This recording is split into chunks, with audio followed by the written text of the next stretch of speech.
FBI afviklede i samarbejde med Handelsbanken lørdag eftermiddag de uofficielle mesterskaber i indendørs fodbold. Kampene foregik i Fredensborghallen, og der blev afviklet hele 67 kampe. Sportsånd og glæde og godt spil, og med håneret for de vindere.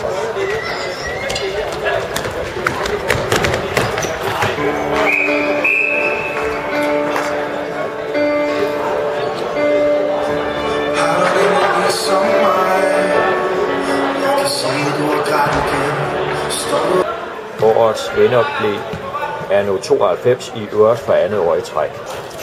I den åbne række blev det Thøger Larsens drenge, som løb på førstepladsen. Hver gang dette hold har deltaget, har det i øvrigt været blandt top 3.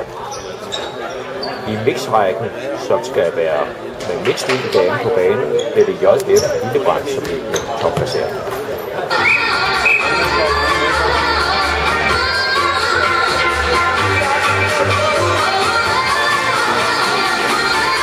I stævnet deltager spillere, unge som gamle, kvinder, drenge, mænd, og enten spiller de, eller også sponsorerer de spillerdragter.